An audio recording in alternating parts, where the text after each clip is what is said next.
Hello my dear friends, you're in the Military with Summary channel, and in this video we're going to discuss the most important events that took place during the previous 12 hours. We have lots of very interesting updates, so let's start. And first we're going to talk about the conflict on the territory of Ukraine, and according to information we have, the Russians are going to do the same thing as the Ukrainians began doing probably a month ago. So we are talking about the logistics. We are going to talk about the logistics war between the Russians and the Ukrainians. I would like to remind you that several weeks ago, the Ukrainians managed to establish a partial control over the territories that are under control of Russians. We are talking about the Kherson region, we are talking about the southern Zaporozhye region, and we are talking about the southern Donetsk region. The Ukrainians currently use hundreds of drones just with one purpose: to attack the Russian logistics, to attack fuel trucks, to attack vehicles, military vehicles, and so on.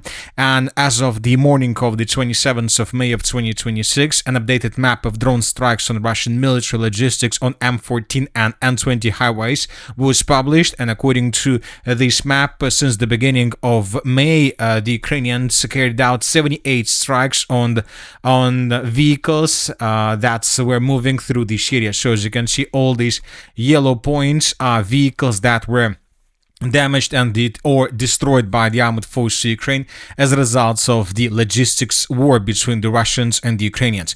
And as of the previous nights, we received additional updates on this matter. And for example, in this video, we can see another vehicle that was destroyed somewhere along M14 road. Here we can see already the consequences of attack, just ruins, and that's it. In this video, we can see another vehicle that was destroyed by the armed forces of Ukraine. As you can see, this is a fuel truck, and as a result of attack, this fuel truck was completely destroyed. And every single day we receive more and more updates on this matter. And the most important thing, by the way, that Ukrainians began doing the same thing as the Russians began doing several weeks ago. We're talking about gas stations. For example, during the previous night we received the report that the Ukrainians attacked and destroyed a gas station on the territory of the city of Makeyevka. In this video we can see the consequences of attack, and we see that the fire broke out right after the Ukrainians attack this gas station. Here we see the same gas station but from another angle. Here we have already the morning of the 27th of May of 2026, and I would like to remind you that since the beginning of this year the Russians have destroyed dozens of these gas stations through the entire territory of Ukraine. So once again, as I told you at the beginning of this video, the Russians began doing or are planning to start doing the same thing as Ukrainians started this month. We're talking about the logistics, but the Russians, according to the Western countries, are going to attack the logistics of Ukraine through the northwestern parts of Ukraine. And this was reported by the Institute of the Study of War. Russia may be preparing attacks from Belarus on key logistics roads from the west to Ukraine. According to the Institute of Study of War. In particular, American analysts warn of the threat of drone attacks on key logistics roads, including the railway to Poland and the Kiev-Chop highway, which is one of the important roads for Western aid deliveries from Poland deep into Ukraine. According to the Institute of Study of War, this could be linked to Ukrainian activity in Belarusian airspace, which would expand the strike zone of Ukrainian transport and logistics hubs in the north and west of the country. Institute of Study of War suggests that Minsk's recent statements about alleged Ukrainian drones over Belarus could be an attempt to pave the way for these attacks. And I would like to remind you that we have discussed this situation many times since the beginning of the special military operation, probably since the beginning of this year more precisely, that the Russians created a network of retranslators, a network of equipment that the Russians use for drones with the purpose to control and to have stable and strong signal while attacking deep inside of the territory of Ukraine, mainly in the western parts of Ukraine. And as you can see, the logistics, the most important logistics of Ukraine, is located right in front of this area. So which means that the Russians, using the territory of the Republic of Belarus, according to different sources, are planning to establish something like a kill zone over this area. The Russians are going to use drones of different types just with one purpose: to attack fuel trucks, to attack military vehicles, to attack just the trucks that bring cargoes from the Western countries, from the territory of the European Union, and so on. If Russians are able to establish complete control over this territory, of course, this will lead to complete collapse of the entire logistics, because from this perspective, the Ukrainians will have just single roads between the states like Romania, Hungary, and Slovakia through the southwestern parts of Ukraine, further through the city of Vinnytsia, and then in the direction of Dnipro and Zaporozhye. And this territory would be under complete control. So according to Western sources, this is exactly what the Russians are going to do. And due to this situation, we have another report, and we have already discussed this yesterday, that Ukraine has identified the first 500 targets in Belarus that will be attacked if Belarus decides to answer the war on Russia's side. And most likely, once again, pro-Ukrainian sources are talking about equipment that was established by Russians along the border. So this communication equipment would be attacked by the Ukrainians if something happens, if the Russians begin attacking the northwestern parts of Ukraine with drones. And the most important thing, that today, on the 27th of May of 2026, it seems the logistic war has begun, because we start receiving the first updates from the area of the settlement of Rakotna from the Rivne region.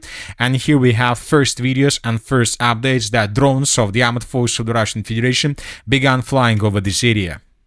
And in this video, we can see a drone flying over the Rivne region, attacking some objects of energy infrastructure or objects of logistics of Ukraine in the northwestern parts of Ukraine, of the state. Here we have more drones flying over the territory. These grand drones have stable connection with the mainland of the Russian Federation through the retranslators that are installed and established along the border on the Belarusian side of the border, and which means that in coming days, in coming months, we will see more attacks and more updates on this matter. The most important thing and the most important question is that most likely the Russians, of course, during the first stage of the logistics war from the Russian side, the Russians will not attack the logistics from the Republic of Belarus itself like this, because if this happens, this will mean the automatic drag in of the Republic of Belarus into the conflict, which will allow the Ukrainians to strike back and to destroy this equipment. We believe that in coming days, the Russians will finish everything they need with the purpose to start production of grand drones of the fourth and the fifth generations at maximum pace. I would like to remind them that the speed of the cruise speed of these drones is more than 4 and 500 kilometers accordingly. And if the Russians began production of these drones massively, they would be able to launch them from the Bryansk region, and they would be able to answer the northwestern parts of Ukraine within just an hour or something like this, because the distance between the Bryansk region from the territory of the Russian Federation and the northwestern parts of Ukraine is just 500 kilometers, which means that this distance would be crossed by Russians within an hour. Which means that they will have enough of possibilities to establish complete control over this area of logistics, and the Ukrainians will not have the legal right or international legal right to attack the territory of Belarus and to attack objects and this communication equipment on the territory of this state, which means that Ukrainians will not be able to do anything with this. So this is the logistics war, and which means that this logistic war is going to only intensify in coming days and weeks. And of course, if the Russians are able to establish control over the northwestern parts of Ukraine, as the Ukrainians establish control through the southern Zaporozhye and Donetsk regions, of course, this can lead to completely unpredictable consequences for the armed forces of Ukraine. Now let's move further and let's discuss massive attacks. According to information we have, during the night between the 26th and the 27th of May of 2026, the Russians used 163 drones to attack the territory of Ukraine. As of the morning of the 27th of May, we haven't received lots of updates on this matter.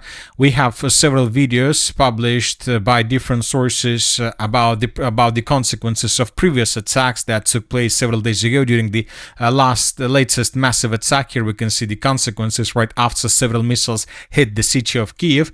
as of the, let's say, the overnight attack consequences, once again, we haven't received anything on this matter. But when talking about pro-Ukrainian sources, during the previous night, the Ukrainians also attacked deep inside of the theater of Russia, and the Minister of Defense of the Russian Federation this morning stated that the Russians destroyed or intercepted over 140 drones of the armed forces of Ukraine, and explosions were recorded in the area of the city of Voronezh. The sources are saying that the Ukrainians attacked the Voronezh airfield, and probably the Ukrainians attacked the Voronezh airfield because the Russians are about to finish preparations before the beginning of the next massive attack. I would like to remind you that Russians several days ago issued a final warning, a final ultimatum, and suggesting and proposing the Western diplomats and Western diplomatic missions to leave the theater of the city of Kiev. And this proposal, I would like to remind you, was rejected by the Western countries, and which means that the Russians are ready to launch a massive attack, and which means that most likely the Russians also use the Voronezh airfield as launching site for drones, which means that this is most likely the reason why the Ukrainians attacked the city of Voronezh, trying to damage and to destroy warehouses and ammo depots and just concentrations and accumulations of these types of weapons, of these drones. Furthermore, the sources stated that several explosions were recorded on the theater of the city of Tuapse. This is the most southern part of Russia. And once again, I would like to remind you that since the beginning of April of 2026, the Ukrainians struck this territory for several times, causing significant damage. And the sources reported that explosions were recorded on the territory of the city of Taganrog. This morning, we received lots of videos from this area, several explosions and so on. And later, pro-Ukrainian sources stated that the Ukrainians were using the Storm Shadow missiles to attack this territory. As a result of attack, probably some objects of military infrastructure were destroyed. And I would like to remind you once again that here we have the Taganrog airfield as well, and the Russians also used the Taganrog airfield with the purpose to launch drones deep inside of the territory of Ukraine. Once again, the Ukrainians attacked this territory probably with the purpose to deal damage to these airfields and not allow the Russians to use the Taganrog airfield with the purpose to attack deep inside of the territory of Ukraine with drones, which means that most likely during the upcoming night between the 27th and the 28th of May of 2026, the Russians are going to attack the territory of Ukraine using hundreds of drones and missiles. So this upcoming night, another massive attack most likely will take place. So that is why the Ukrainians are trying to attack all these launching sites of the Russian Federation. So this is the situation. Now let's discuss the situation on the ground. During the previous 12 hours, we received lots of very important updates, and the most important updates are coming from the Zaporozhye region, where the Russians managed to establish complete control over the settlement by the name of Vozdvyzhevka. This morning, the Group of Forces East published this video. And in this video, we can see how exactly the clashes for the settlement of Vozdvyzhevka has been taking place. Here we can see how the Russians were bombing and attacking the settlement with aviation. Here we can see how the Russians were attacking the settlement with artillery. I would like to remind you that the battle for the settlement of Vozdvyzhevka started in 2025, probably somewhere in December, but only by the end of the May of 2026, the Russians captured the settlement and established complete control over the territory. So there are lots of episodes, as you can see, of clashes, and of course in the final part of this video we can see dozens of episodes when Russians were raising their Russian flag in different parts of the settlement. So probably according to this video, maybe 10 flags were raised through the settlement of Vozdvyzhevka. Most of them were geolocated, and of course based on the report of the Minister of Defense, based on the report of the Group of Forces East, and of course based on this video, we have adjusted the map and we have colored the settlement of Vozdvyzhevka completely. Of course, there is one part of the settlement of Vozdvyzhevka where no flags were recorded. We are talking about the most northwestern, but probably there were still clashes, or maybe it wasn't secured area, still secured to raise flags. But most of the flags, as you can see, were raised through the central, southern and the northern parts, and just a flag through the western part, which means that probably there are still some problems with this, with raising flags, but obviously the battle for the Vozdvyzhevka has finished. Obviously, maybe if there are still some pockets of resistance, these pockets are located in the northwestern parts, and the Russians within the next days would be able to force the Ukrainians to fall back from this area completely. So, summarizing everything, we can say that also during the next 2-3 days, the Russians will finish the battle for the city of Guliai-Polskaya, and then the major offensive operation in the direction of the cities of Orekhov and Zaporozhye begin. As of these direction, we have updates of how Russians continue intensify their bombardment activities through the cities of Tavriska. In this video, we can see several explosions that were recorded, so which means that the Russians have already begun the operation to prepare this foothold before the major offensive operation, which most likely is going to start very, very soon. Another important area is the city of Kostiantynivka. According to the latest updates we received during the previous 24 hours, up to 35% of the city of Kostiantynivka has collapsed completely. And these are the changes on the ground during the previous several days. So the final stage of the Russian offensive operation in the direction of Kostiantynivka started somewhere around at 22nd or 23rd of May of 2026. And this is the way how the map has been adjusted since the beginning of the 22nd of May of 2026, and as you can see, the Russians improved their position significantly. And the most important is that several cauldrons were created, and we believe that due to this pace of offensive operation, we believe that the Russians would be able to establish complete control along this red line in coming week or two, with several cauldrons with the armored forces of Ukraine inside of this area. And then the Russians, when they unite both contingents, that attacks from the southeast, west, and from the northeast, will combine their forces, and they will continue offensive operation further in the northwestern direction towards the settlement of Alexeyevo-Drushkovka. Now let's talk about the northern directions. During the previous nights, we received very important updates, and first let's talk about the Kharkiv direction. This morning, the group of forces north also reported that the Russians, as a result of clashes, established complete control over the settlement by the name of Granov.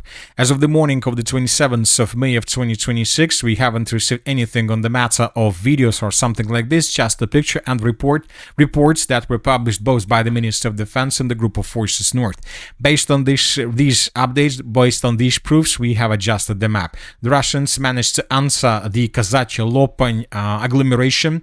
Most likely now the Russians will start fighting for the settlement of Shevchenka, and when the battle for Shevchenka ends, the Russians will continue offensive operation further in the direction of the city of Kazachye Lopань. The Russians, as we discussed yesterday, have no problems with logistics through the northern directions in comparison with the logistics through the southern directions, which means that we believe that the Russians will improve the priority of the northern directions in comparison with the classic front line that we've discussed since the beginning of the special military operation. We believe that the Russians will intensify their attacks through the northern parts of Ukraine, in the Sumy, in the Chernihiv, and in the Kharkiv directions, and most likely the Russians will slow down their offensives through the classic directions like Zaporozhye and Konstantinov. Of course, the Russians will continue attacking these territories, but most likely the Russians will focus all their attention they have on the northern directions, because in the current situation for Russians, it is much more easier to attack through the northern directions than through the southern. And that's it for the short video. The military summary channel remains to condemn any violence in the world. Thank you for your watching. Subscribe to my channel, put your likes, join my Patreon, and have a good day. Bye bye.